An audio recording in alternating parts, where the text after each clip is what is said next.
Ocean Pines is a vibrant residential community nestled on Maryland's eastern shore. With over 9 miles of waterfront property, amenities like an 18-hole championship golf course and a public yacht club, and a rich history dating back to 1968. Of course, if you live here, you probably know most of that. And if you don't, it's almost all apparent from your first visit.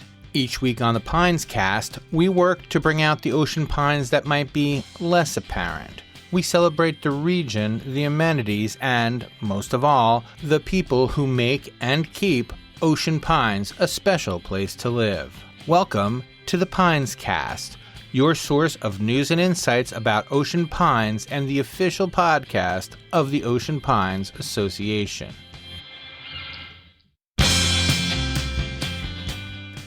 This week on the Pines Cast, we are speaking with Katie Douglas, and she's a representative of Big Brothers and Big Sisters, and she talks about the great work that group does and about some of the upcoming events that they have that she would like you to join them for. There's one tomorrow, May 10th, if you are listening to this when it comes out on May 9th. So make sure you stick around for details on that, and stick around at the end for information about how to get in contact with us. But for now, here's Katie.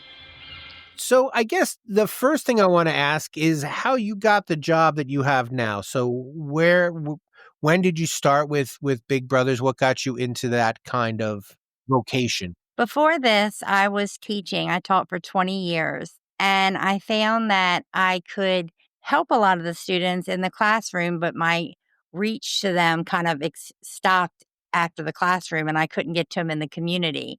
So I was looking for a change, and I really wanted to still impact kids and make a difference. So I applied for Big Brother, Big Sister and became the project lead.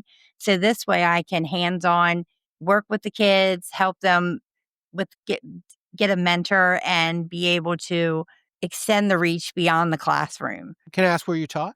Yes, I taught at Dorchester County.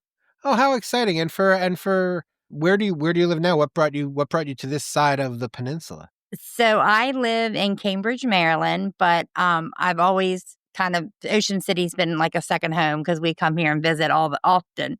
But I went to Big Brothers Big Sisters main office is in Salisbury, so I am located there, but I'm able to extend all 9 counties of the Eastern Shore because that's who we help.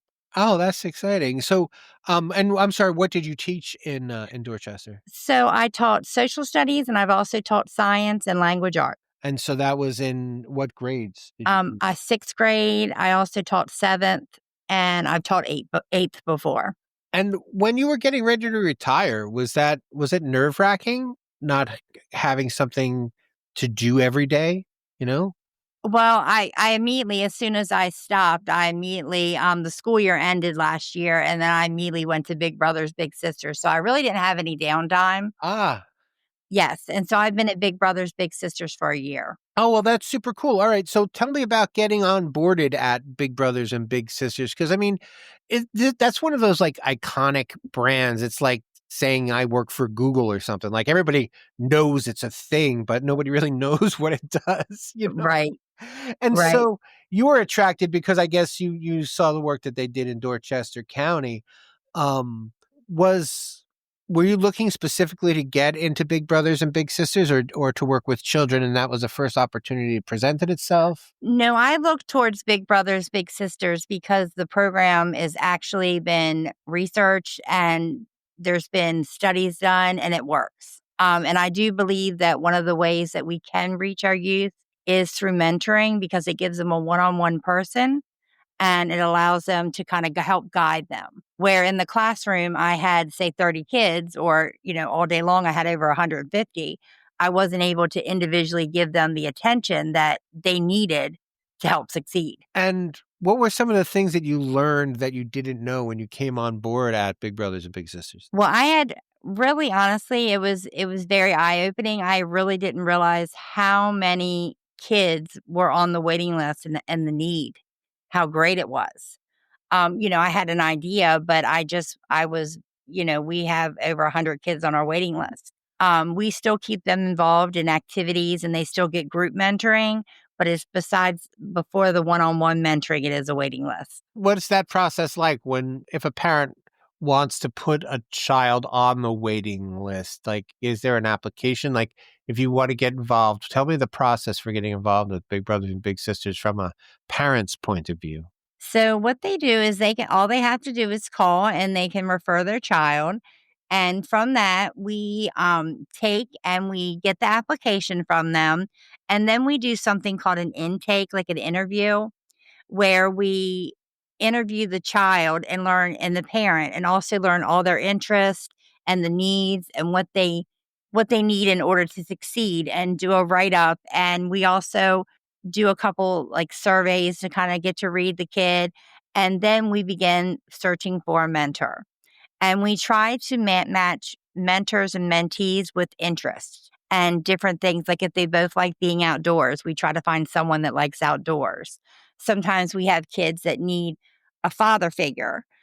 We try to find a male. So after the intake session with them, we begin the search. That's interesting as well because when you was, I guess I'm sorry. Let's just flip it over real quick. So, what is the process for becoming a mentor like? Okay, so that's a little bit more rigorous, but it is so worthwhile. What we do for our mentors is we do the exact same. We do the application and an intake that we find their interest and their what type of kid that they feel like they would have experience with and who they would best work with. And then from there, we also have them do 2 background checks. Fingerprint is one, and then an online background check. And we also have 3 references that we call for them. So we really vet them and make sure that there's no safety risk and that they are, very eager to work with a child. And what is the process like? The training process for the mentor? Is there a training process, or is Yes, it? we do. What we do is there is involved in it. We have a video that they watch. We also have the child and the parent has to do some online training and in order to be in the program. And what is that training like? So that training is that usually is just an online platform and they just kind of watch and follow it. And it shows one is youth safety and the other it could be like parenting skills and different things. And for the mentor, it's more about how to mentor. But the one thing that makes us stand apart is so once we get a match, a child and a mentee, we also provide any type of training that they need. For example, if they have a kid that suffers from trauma, we have trainings that we can offer to that mentor to help them with that child. Oh, We have, and we're very like, there's probably thousands of subjects that we're able to allow people to do on like online training for. And we also call monthly to check on the mentors and the mentees to see how we can offer support through this for their, process of helping everybody. and what is a common? I don't want to say barrier, a common point of confusion, I guess, maybe for a mentor. What are mentors tend to be most surprised about or least surprised about? Mostly honest, our mentors are amazing. Mostly they're surprised about how much of an impact that they actually made. I don't think they were expecting to kind of, work with the parents so closely and to make changes in this child's life that, help them for the long run. And one thing that they're also usually surprised about is the support. Like they were kind of surprised, like they thought that after they get their match, that we kind of turn, like, okay, it's on you now. And they were surprised with the support by calling monthly for match support. And also we host events usually monthly for the mentors and mentees to come. And we also allow children on our waiting list to come to the events, which And, provides like group mentoring. and yeah, I was about to say. So, what does a typical event look like? Oh, they're so fun. The last one we just did was a Barbie day and it was for girls and they could be anything. It was more of an empowerment and we had guest speakers come and talk to everyone about like their future. They did different crafts and activities to kind of promote feeling positive about yourself, some hygiene tips. We had a lady there that did like makeovers and showed them how to put makeup on. They each got a flower and a photo shoot. and it was a great turnout and a lot of fun. Our next event that we're having is our spring gathering, and that is going to be at the zoo, which I'm really excited about. And they are going to have a special show for the kids that will allow them to see the animals up close. Oh, that's And fun. yeah, and they will be doing different activities and crafts during that. And we always supply food or snacks. And that is the Salisbury Zoo. Yes, the Salisbury Zoo. And when is that set for? That is set for May 10th. And okay, I just want to ask because you also have a fundraiser, a bowling fundraiser. Yes, we are very busy. All right, We are very maybe busy. I got the date wrong. No, we also have a fundraiser on Saturday, May 10th, at Alley Oops in Ocean City. And we're looking for teams of 5. This is a fundraiser that helps us, do the activities and, for the kids. And if you are interested, please call Big Brothers Big Sisters. All right, so there are a couple things. What do you need the teams to do? What are the teams for? So the teams all they do is bowl. Okay, Just ask them to bowl. Sorry, so it's called Bowl for Kids' Sake. very cool. Yeah, because I understood that it was bowling, and then you said alley oops, and my wife also is a teacher, and I know that she takes the kids there, but I don't. I was under the impression it was like an arcade, but I guess There also is an arcade and all then right. they're also bowling. Yeah, you can do it all. You can do it all that day. So that's a busy day for you, huh? It is. It's gonna be very exciting. I had programs, so I will be at the Salisbury Zoo, but we also have, development people on our team that will be running this. Oh, so it's not. It's at least it's not a 12-hour day for Not you. a 12-hour day. No, it should be good. Those kids will exhaust me a lot during that Salisbury Zoo. Well, that's what I wanted to talk about because I think the zoo is a real gem that people can forget about pretty easily. So, how did you end up working with the zoo on this? Is this something you do annually, or is this new? This is we have in the past done like an amazing race at the zoo and like different activities, but the zoo is one of our community partners and they have offered to host events for us. So we wanted to take advantage of it with the nice spring weather. This is an invitation only thing, though. This is for participants. So yes, but if there is kids that are wanting to get involved in Big Brothers Big Sisters, they are welcome to call me and we certainly can add them on. Hey there, listeners. Are you in the Ocean Pines area and looking for a pharmacy that goes above and beyond? Look no further than Title Health Home Scripts. Open 6 days a week, our knowledgeable pharmacists are ready to fill your prescriptions in just minutes. Plus, we offer free home delivery in the Ocean Pines area and have a super convenient drive-through window. Need over-the-counter items? We've got a large selection. And with our monthly sales, you'll find everything you need at great prices. Conveniently located at the North Gate of Ocean Pines, Title Health Home Scripts is open Monday through Friday from 8 a.m. to 6 p.m. and on Saturdays from 9 a.m. to 3 p.m. To fill a prescription or arrange for a free home delivery, give us a call at 410-543-4769. That's 410-543-4769. Remember, that's Title Health Home Scripts, your trusted pharmacy partner. When parents are considering signing their kids up, what do you talk to them about? What are their concerns? What do they want to know, and what do you tell them? Mostly they want to know as far as the process, and also they like being reassured the safety of it because we do, background checks so thoroughly and with references and the actual like fingerprints. They like to know the safety of it, and they also like to know as far as like what the expectation is. And the expectation isn't to take over parenting, it's more to be like a team. And do they set up like specific dates? Like if I'm a mentor, what kind of time commitment am I So expected? we ask mentors to get together with their we call them littles, at least twice a month to do an activity. Most mentors actually do like more than that, but we ask for at least twice a month. And we also ask for a year commitment because we have found that it takes a full year to see growth. We do have matches. For example, there's one that's been 7 years, but we do ask for the full year. That's interesting. And what is it like at the end of the year? Does everybody get to So choose whether or not they renew, or how they does that just work? they decide if they wanna continue. Mostly, I honestly have not had someone say that they want to stop yet. Most people do. Hmm. Um, and we kinda just talk about different things, and they just continue on. And what are the age ranges of the children? They are from 6 to 16. And so that could, because that could be a that can be a difference. Do mentors ever ask if they could have either an older child or a younger child or any of Yeah. those? Oh, yes. Yes. Usually they do.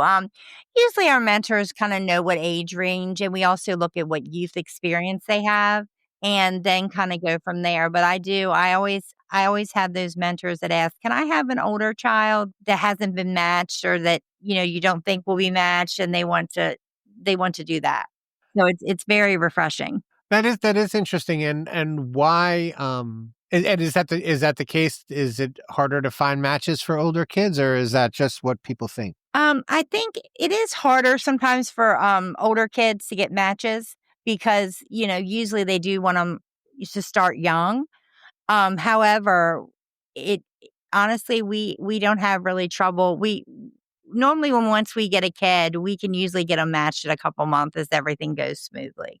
And so the difficulty really is just the numbers. That's Yes, what the it's waiting list is for. It's yes. not that nobody. It's not that there are too many mentors and not enough kids. Exactly. We definitely, we are constantly searching for mentors, and it is, I mean, I just had someone that moved here actually from to Ocean Pines and has already called me to be a mentor because her son is doing it in a different area. Oh, that's Because interesting. Go ahead. yes. And, it's really neat when I had the other day I got to interview, a lady that wanted to be a mentor, and part of the reason she wanted to was she was actually a little when she was younger and was in the program and felt it worked so well and for her, and she had that support, she wanted to give back. And we have that happen a lot also.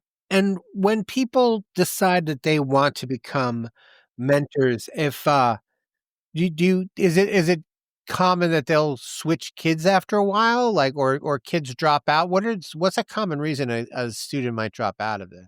Sometimes we have if they move away. Uh, We kinda check when we're interviewing to make sure they're staying in the area for at least a year, but there are certain circumstances that someone does move away, and that usually happens, sometimes happens. and when that happens, does the mentor start the process all over again? Or does the mentor have the opportunity to Oh, opt out, or do they just get a new kid, or how does that work? the mentor, whatever they choose, and usually they go with getting a new kid. That makes sense. And what are some of the things that mentors are encouraged to do? Is there like a list of, like, you should try this, you should try that, or is it really off the top of your head? Like, how much experience planning No. are go ahead. We send out monthly newsletters that give ideas of different places to go. We also have, like, a lot of community partners that will allow and give us, like, different gift cards or gift certificates for the mentor to take the mentee. So we kinda support and kinda give them ideas. We let them know, like, for example, in Moisture, the different happenings by county and things that they could attend and go to. And are there things that people, like, like, can you go to an event and say, "Oh, I know I'm gonna see, like, 10 mentors here," or whatever? Are there things that people like to do Well, I'll more than tell you others? one of our favorite places, that a lot of mentors go is the Humane Society. They like to go there and walk the dogs with their little. Ah, that's And fun. and also the Kitten Cafe that's in Salisbury, they go there a lot. I'm not familiar with the Kitten Cafe. Yes. So, it's very neat. It's like a little place that they go and there's cats and kittens everywhere that you can adopt and you get to play with them, and they have different rooms for you to play with the kittens, and there's actually a place that you can order sodas and snacks if you want to. And I know that this isn't intentional, but we do have an animal theme going here. We have the zoo, we have the dog walking, and we have the We we do, I never thought of that. It seems to a lot of times some of our littles, due to the, adversities that they face, don't get to have pets, so I think right. that's always kind of an excitement and that it kinda leans towards that. Another place that we are really fortunate for, a lot of them go to the creamery, and we're very unfortunate for our Worcester County people because there's so many events always going on in Ocean City and Ocean Pines and Berlin. So we're very lucky. Yeah, and do do the mentors have to clear what they want to do, or do you just give them parameters? How does that work? No, they know, we do have, and they find out in the trainings, like a set of rules, like there's no like overnights, Right. different things. We also ask that the first 3 months when you've been matched, not to bring them back to your house yet, and everything has to be approved by the parent. Mm. So, if they wanna go somewhere with the child, they always text the parent or call the parent, get the approval, and then plan it. And is it always like a planned event, or is it ever just like a like we're gonna go take a walk, or we're Oh, gonna absolutely. We have mentors that one little girl the other day, she has a mentor and she's like, if I always ask her at the end, she always takes me to the park. And like they go to the park every time. It's kind of their special thing. So we always have different activities that people do. And I want to turn it back to you a little bit for a moment. When you decided to do this, was there something about the job that you didn't know that surprised you, or something that you hoped would be there and then it was? Like, what was the job's actuality versus your expectation of it? Wow, it actually was a lot involved. I was not, because I had always been in the public schools, I was not aware of how much work goes into nonprofits Mm. as far as like paperwork, different activities, because we are, funded by the community and funded by different grants. There's a lot of, work to make sure you report and write the grants and do different activities. So it was kinda like I just envisioned, this magically just matching people and everything else, and I didn't realize all the stuff involved with it, the paperwork. Right. I mean, and because grants come not only with planning, but also with documentation after the Exactly, fact. exactly. But it's wonderful, and we're so lucky by our community support. I mean, to be honest with you, we are blessed. Was the job is the job as satisfying as you expected? Is it more satisfying? Oh my goodness, it is more satisfying. I love it. It's so rewarding, especially when after we interview, we set up a match that we decide that they're a perfect match. We do something called match meetings, and we sit down with the parent, the big and the little, and we discuss the rules as far as what we need to do Uh, to follow. And they sign an agreement that they want to be a mentor, and we plan their first activity together. That to me is the most rewarding part of my job when you see that connection and you see the excitement on that little space and also the excitement on the mentor space because they've been waiting, to be matched. and do you ever like pitch this in your regular life? Like come across somebody and say, "Have you ever thought of being a mentor?" Like how much off the clock work, I guess, do you do to get people to sign up? All the time. I bother my friends all the time to be mentors and kind of anyone I run into that I think a lot of retired teachers I try to hit up because, they have that experience with youth. So yes, I off the clock I do a lot, like as far as like seeing people and making connections and different things. What is something that a mentor needs to know about themselves before they sign up? Like, Honestly, I think if anybody has the urge or desire to help a child, that I think that's enough. I think it's just that wanting to connect. And everybody has different reasons why they want to become a mentor. But if they have the desire to help, then they're wonderful. very cool. And we are kind of coming up against it here. I don't know if you have anything to say that I didn't give you a chance to say, or what you would have asked you, or if there's any final thoughts. No, just the fact that and we are searching for mentors and we would love to have you as a mentor. It's amazing experience. It only takes a couple times a month. And I promise you the rewards will be more than you ever bargained for. Excellent. And where is there a website where people, a local website, or should they go to the national website? How does that work?